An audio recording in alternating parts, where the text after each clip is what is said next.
بسم اللہ الرحمن الرحیم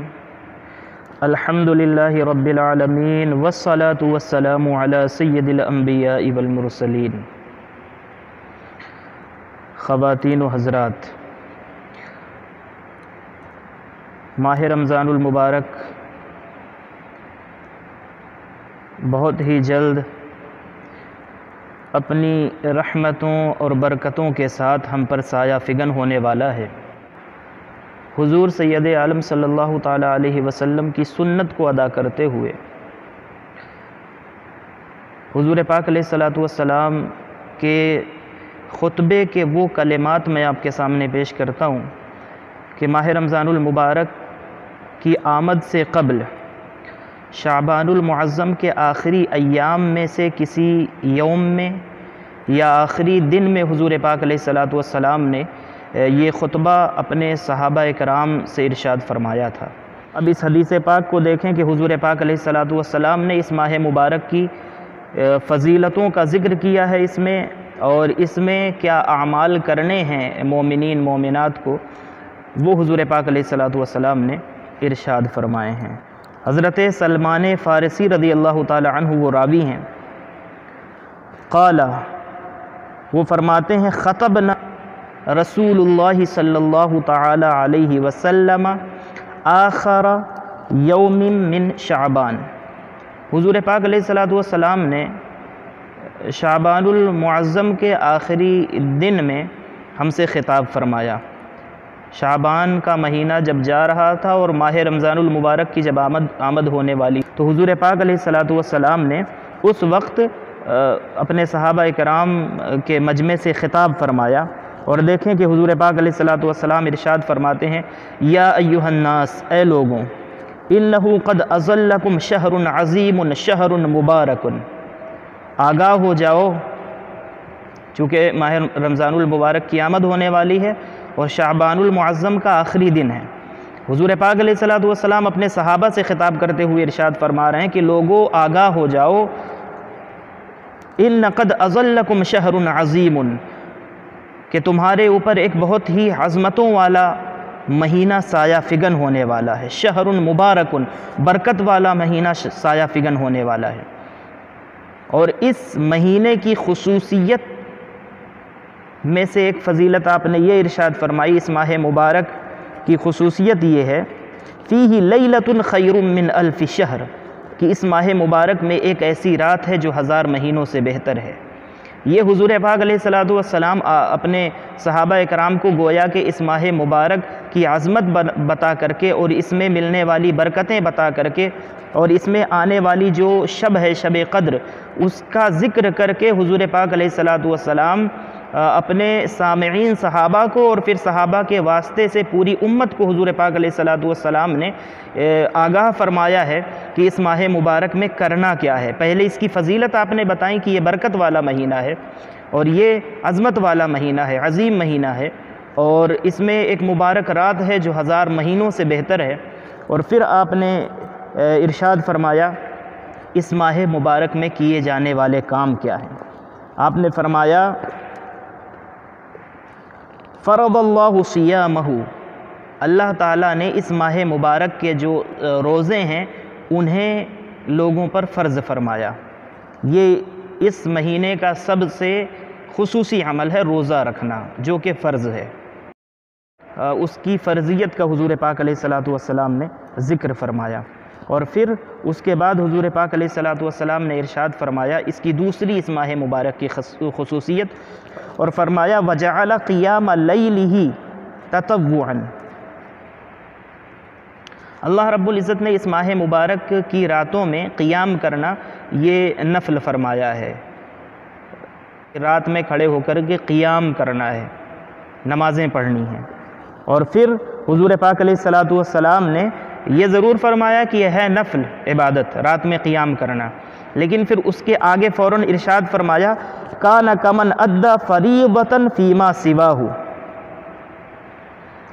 ادا تو آپ رات میں کھڑے ہو کر کے نفل کر رہے ہوں گے،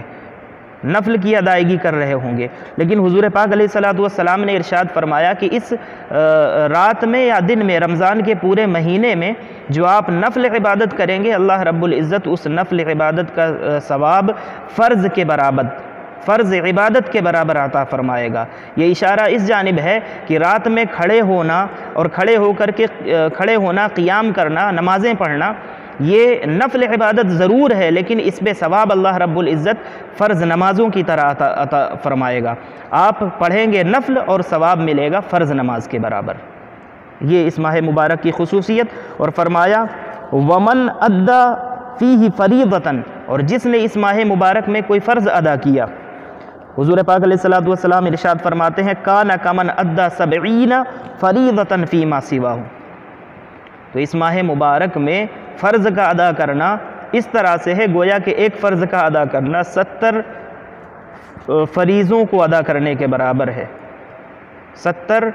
مرتبہ فرض، ایک عمل اگر ایک بار بندہ کرتا ہے کوئی فرض عمل، تو اس کی جو جزا اور اس کا جو ثواب اس پر مرتب ہوتا ہے وہ 70 مرتبہ اور 70 گنا بڑھا کر کے اللہ رب العزت اس فرض کا ثواب عطا فرمائے گا۔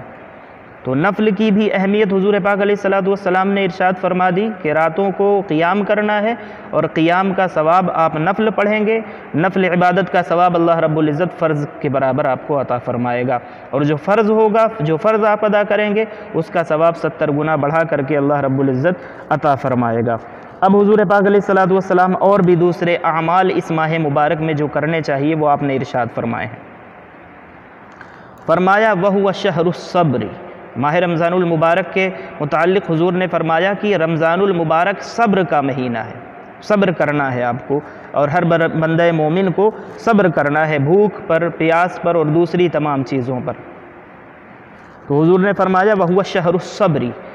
صبر کرنے کا مہینہ ہے ماہ مبارک۔ یہ حضور کا خطبہ میں آپ کے سامنے پیش کر رہا ہوں، اور حضور کی سنت کو ادا کرنے کی نیت سے میں یہ خطبہ آپ کو سنا رہا ہوں۔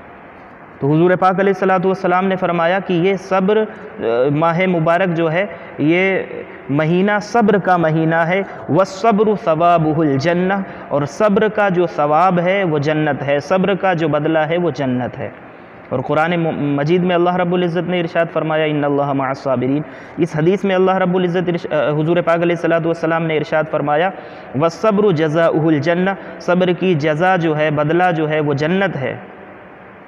اس کا ثواب، صبر کا ثواب جو ہے وہ جنت ہے۔ اور قرآن یہ کہتا ہے صبر کی جزا جو ہے اللہ کی معیت ہے، اللہ کا ساتھ ہے۔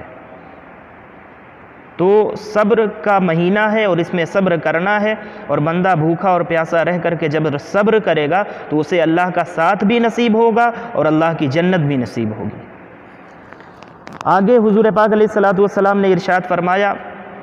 وَالشَّهْرُ الْمَوَاسَاتِ، اس مہینے کی خصوصیات حضور پاک علیہ الصلوۃ والسلام گنوا رہے ہیں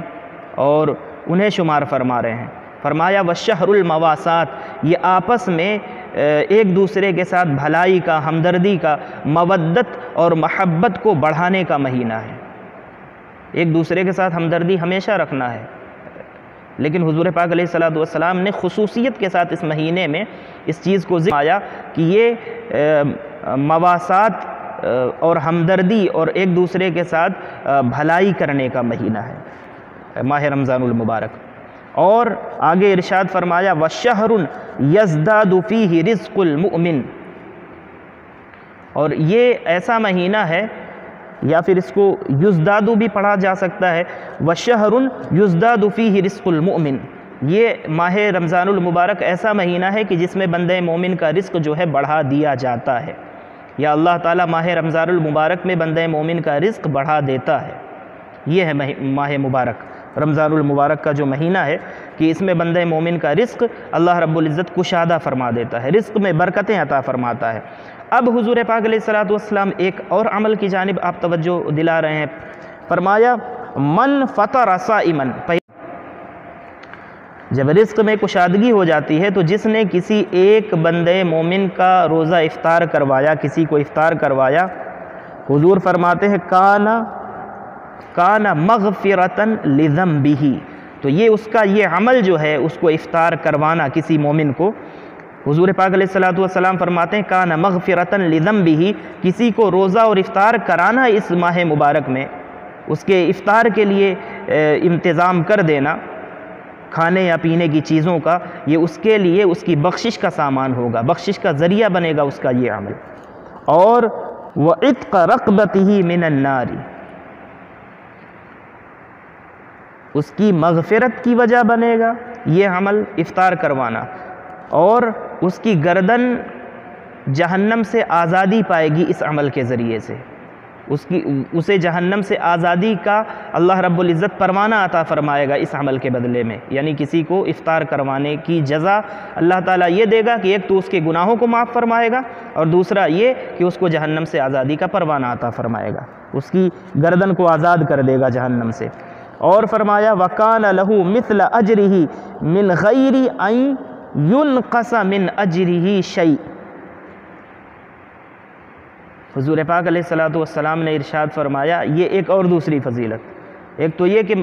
افطار کرانے والا روزے دار کو اس کی مغفرت ہوگی، اس کے گناہ بخشے جائیں گے، اور وہ جہنم سے آزادی کا پروانہ پائے گا، آزاد ہو جائے گا۔ ایک اور اس پر فضیلت یہ کہ روزہ رکھنے والے کو جو اللہ تعالیٰ ثواب عطا فرمائے گا، اسے جو فضیلتیں عطا فرمائے گا، تو اللہ تعالیٰ افطار کروانے والے کو بھی اس کے برابر ثواب عطا فرمائے گا، اور روزہ رکھنے والے کے ثواب میں کوئی کمی نہ آئے گی۔ روزہ رکھنے والے کو جو ثواب اللہ رب العزت عطا فرمائے گا، حضور پاک علیہ الصلوۃ والسلام نے ارشاد فرمایا وَكَانَ لَهُ مِثْلَ أَجْرِهِ مِنْ غَيْرِ أَنْ يَنْقُصَ مِنْ أَجْرِهِ شَيْءٍ۔ روزہ رکھنے والے کے برابر افطار کرانے والے کو ثواب اللہ رب العزت عطا فرمائے گا، اور روزہ رکھنے والے کے نیکی میں اور اس کے ثواب میں کوئی کمی نہیں ہوگی، اس کے ثواب میں کسی قسم کی کوئی کمی کیے بغیر اللہ تعالیٰ اسے یہ اجر عطا فرمائے گا۔ اب اس کا یہ مطلب ہرگز نہیں ہے کہ کوئی بندہ صرف روزہ اور روزہ داروں کو افطار کروائے اور اپنا فرض عمل چھوڑ دے، اس لیے کہ افطار کروانا کسی کو یہ فرض نہیں ہے، لیکن خود روزہ رکھنا فرض ہے۔ تو روزہ رکھ کر کے اگر آپ افطار کرواتے ہیں تو پھر اس اجر کے آپ مستحق ہوں گے۔ اور اگر کہیں کسی نے ایسا کیا کہ خود تو اپنا روزہ چھوڑ دیا، اور یہ سوچ کر کے حضور پاک علیہ الصلوۃ والسلام نے تو یہ ارشاد فرمایا ہے کہ جو کسی کو افطار کروائے گا اس کو روزہ دار کے برابر بالکل اسی کے برابر ثواب ملے گا، اور اس کی ثواب میں کوئی کمی نہیں آئے گی، اس کی نیکیاں کم نہیں ہوں گی، تو یہ بے وقوفی ہوگی۔ اس لیے کہ اگر آپ فرض کو چھوڑتے ہیں اور فرض کو چھوڑ کر کے اگر نفلی عبادت کرتے ہیں تو فرض کو چھوڑنے کی وجہ سے ہو سکتا ہے نفل بھی قبول نہ کیا جائے۔ تو فرض پہلے ادا کریں، یعنی روزہ رکھیں، اور روزہ رکھنے کے بعد یہ جو ساری چیزیں، یہی وجہ ہے کہ حضور پاک علیہ الصلوۃ والسلام نے اس حدیث مبارکہ میں اپنے اس خطاب میں جو اپنے صحابہ اکرام سے آپ نے فرمایا ہے، اس میں سب سے پہلے نمبر پر آپ نے ذکر فرمایا ہے کہ اس ماہ مبارک کی پہلے آپ نے فضیلت بتائی، اور فضیلت کے فوراً بعد آپ نے ارشاد فرمایا کہ اس ماہ مبارک میں کرنے والا سب سے پہلا کام یہ ہے کہ اس مہینے کے دن میں روزہ رکھا جائے، اور روزہ رکھنا فرض ہے، اور بقیہ جتنی چیزیں آپ نے ارشاد فرمائی ہیں وہ نفلی عبادات میں سے ہیں۔ تو نفلی عبادتوں میں سے ایک عبادت یہ ہے اور کرنے والا عمل یہ ہے کہ روزہ داروں کو کھلایا جائے، پلایا جائے، افطار کروایا جائے، ان کے افطار کا انتظام کم سے کم کیا جائے۔ لاک ڈاؤن کے اس زمانے میں جب مساجد میں آپ افطار نہ بھیج سکتے ہیں، نہ وہاں کوئی ہوگا اس کو تناول کرنے کے لیے، تو آپ کی ذمہ داری یہ ہے کہ اپنے معاشرے میں وہ روزے دار جو غریب ہیں، اور اس لاک ڈاؤن کے زمانے میں بہت سے لوگ وہ روزے دار جو کما نہیں سکتے، چونکہ باہر جا نہیں سکتے، تو ایسے لوگوں کے پاس اگر آپ ہو سکے تو ہدیتاً اور تحفتاً ضرور کچھ نذر کریں، یہ نیت کر کے کہ ان کے افطار کا آپ انتظام کر رہے ہیں، تو اللہ رب، اور خود روزہ بھی رکھیں ساتھ میں، تو اللہ تعالیٰ آپ کو آپ کے روزے کا بھی ثواب عطا فرمائے گا، اور وہ جو دوسرا بندہ جس روزے دار کے لیے آپ نے اس کے افطار کا انتظام کیا ہے، تو حضور پاک علیہ الصلوۃ والسلام کے اس فرمان کے مطابق آپ کو اس کے برابر بھی ثواب عطا فرمائے گا، آپ کی مغفرت بھی فرمائے گا اللہ تعالیٰ، اور جہنم سے آزادی کا پروانہ بھی عطا فرمائے گا۔ تو یہ اتنے اعمال ہو گئے اس ماہ مبارک میں کیے جانے والے، لیکن اب یہاں پر ایک سوال پیدا ہوتا تھا، صحابہ کرام نے عرض کیا کہ حضور قالوا لیس کلنا نجد ما یفطر الصائم، حضور ہم میں سے ہر شخص تو یہ استطاعت نہیں رکھتا کہ ہم روزہ دار کے لیے اس کے افطار کا انتظام کر سکیں، کیونکہ ظاہر سی بات ہے ہر شخص کی اتنی استعداد نہیں ہے، اور وہ اس کے پاس اتنا نہیں ہے کہ وہ دوسرے کے لیے انتظام کر سکے۔ بہت سے ایسے غریب اور مسکین لوگ ہیں جو بمشکل اپنے گھر کا خرچ چلا پاتے ہیں، تو وہ دوسرے لوگوں کے لیے کیسے انتظام کریں گے؟ چونکہ ان کے ذہن میں یہ تھا کہ اب جنت چونکہ اب اس کے بدلے میں ملنی ہے اور مغفرت ملنی ہے اور روزہ رکھنے والے کے برابر کا اجر بھی ملنا ہے، تو ان کے دماغ میں شاید یہ بات آئی ہوگی کہ شاید بہت کوئی اچھا انتظام کرنا ہوگا اس کے افطار کے لیے، عمدہ قسم کے اور انواع و اقسام کے کھانوں کا اہتمام کرنا ہوگا، تب شاید جا کر کے یہ اجر ملے۔ اس لیے ان کے دماغ میں یہ سوال پیدا ہوا کہ ہم میں سے ہر شخص تو یہ اہتمام، یہ انتظام و انصرام نہیں کر سکتا۔ تو حضور پاک علیہ السلام نے اس کی بھی وضاحت فرمائی جب انہوں نے یہ سوال پوچھا۔ قال، حضور پاک علیہ السلام نے جواب دیا کہ اگر آپ اتنی استطاعت نہیں رکھ سکتے کہ بڑا اہتمام، انتظام، انصرام کریں، انواع و اقسام کی غذائیں انہیں روزہ داروں کو پیش کریں اور انہیں کھلائیں، ان کو نذر کریں، تو حضور نے فرمایا یعطی اللہ ھذا الثواب، اللہ رب العزت یہی ثواب عطا فرمائے گا جو آگے آپ نے پہلے ذکر فرما دیے، جہنم سے آزادی، گناہوں کی مغفرت اور بخشش، اور روزے دار کے برابر ثواب۔ تین چیزوں کا ذکر حضور نے فرمایا۔ حضور نے فرمایا کہ یہی ثواب اسے بھی ملے گا، من فطر صائما علی مذقۃ لبن، جس نے ایک گھوٹ لسی سے یا دودھ سے کسی کو افطار کرنے کے لیے کوئی ایک گھوٹ کے برابر دودھ یا لسی اس کی خدمت میں پیش کر دیا، یعنی دودھ کا ایک گھوٹ بھی اگر آپ نے کسی روزہ دار کے لیے پیش کر دیا، لسی کی ایک گھوٹ بھی اگر پیش کر دیا، یعنی یہ ایک قلت کی حد بتانے کے لیے حضور پاک علیہ السلام نے اس چیز کا ذکر فرمایا کہ اگر ایک گھوٹ کے برابر بھی آپ دودھ یا لسی کا انتظام کسی روزے دار کے لیے کر سکتے ہیں اور اس تک یہ پہنچا سکتے ہیں، تو اس پر بھی اللہ تعالیٰ یہی اجر عطا فرمائے گا، جہنم سے آزادی، مغفرت اور اس روزے دار کے ثواب بغیر اس کی نیکی میں کمی کیے ہوئے، اس کی نیکیوں میں سے، ثواب میں سے بغیر کچھ مائنس کیے ہوئے، آپ کو یہ سب کچھ ایک دودھ کے ایک گھوٹ کے بدلے اور لسی کے ایک گھوٹ کے بدلے بھی اللہ تعالیٰ عطا فرمائے گا۔ نیت خالص ہونی چاہیے۔ اور بھی چند مثالیں حضور پاک علیہ السلام نے ارشاد فرمائی، اور آپ نے فرمایا او تمرتن، ایک کھجور دینے کی حیثیت ہے، آپ نے کسی روزے دار کے سامنے ایک کھجور رکھ دیا اور اسے ایک کھجور کھلا دی افطار کے طور پر، افطار کرنے کے لیے ایک کھجور اگر آپ نے پیش کی ہے صحیح نیت کے ساتھ، تو اس پر بھی اللہ تعالیٰ یہ ثواب عطا فرمائے گا۔ اور فرمایا او شرب، اور کچھ نہیں ہے تو حد کر دی حضور پاک علیہ السلام نے اللہ رب العزت کی عطاؤں اور نوازشوں کے اس مہینے کی برکتوں کو بتاتے ہوئے آپ نے یہ ارشاد فرمایا او شربتی مائن، دودھ کا ایک گھوٹ بھی نہیں دے سکتے آپ، نہیں ہے آپ کے پاس، ایک کھجور بھی آپ کے پاس نہیں ہے دینے کے لیے روزے دار کے لیے کو اور اس کو روزہ افطار کرانے کے لیے، تو حضور نے فرمایا اگر ایک گھوٹ پانی بھی آپ نے اس کے سامنے رکھ دیا اور پیش کر دیا جس سے اس نے افطار اپنا کیا ہے، روزہ افطار کیا ہے، تو حضور نے فرمایا کہ یہ ایک گھوٹ پانی بھی پلانے کے بدلے اللہ تعالیٰ وہی ساری نعمتیں عطا فرما دے گا، مغفرت عطا فرما دے گا، جہنم سے آزادی عطا فرما دے گا اور روزے دار کے برابر ثواب عطا فرما دے گا۔ تو یہ دیکھ لیں، یہ یعنی کہ ان چند چیزوں کو گنانے کا مقصد یہ ہے کہ روزے دار کی خدمت میں پیش کرنے کے لیے ضروری نہیں ہے کہ کسی شخص کے پاس بہت زیادہ مال اور دولت ہو تو وہی شخص اس حضور پاک علیہ السلام کے فرمان پر عمل کر سکتا ہے۔ یہ پوچھنے کے بعد، سوال کرنے کے بعد جو صحابہ اکرام نے سوال کیا ہوگا، تو اس جواب میں حضور پاک علیہ السلام نے گویا کہ یہ بتلایا ہے کہ جس کے پاس وسعت ہے، جس کے پاس دولت ہے اور جو انتظام، اہتمام و انصرام کر سکتا ہے روزے داروں کے لیے، تو بے شک وہ ان کے لیے عمدہ قسم کی اگر غذاؤں کا انتظام کر سکتا ہے، عمدہ قسم کے انواع و اقسام کے کھانوں کا اہتمام اور انتظام کر سکتا ہے تو وہ کرے۔ کیونکہ وہ اس کو اجر اس پر ملے گا کیونکہ اس کی حیثیت اسی لائق ہے کہ وہ زیادہ سے زیادہ اہتمام کرے، انتظام کرے، انصرام کرے۔ لیکن اگر کوئی غریب شخص ہے اور وہ بھی یہ اجر لینا چاہتا ہے، وہ بھی اس ثواب میں شریک ہونا چاہتا ہے اور اللہ کی مغفرت لینا چاہتا ہے، جہنم سے آزادی کا پروانہ اپنے لیے لینا چاہتا ہے اور ساتھ ہی روزے دار کے برابر کا ثواب بھی لینا چاہتا ہے، تو وہ اگر اس کے پاس ایک گھونٹ دودھ یا لسی کا ہے تو وہ بھی پیش کر کے وہ پا سکتا ہے، اس ثواب کو وہ بھی حاصل کر سکتا ہے۔ ایک اگر کھجور ہے تو وہ روزے دار کی خدمت میں پیش کر کے وہ اس ثواب کا مستحق ہو سکتا ہے۔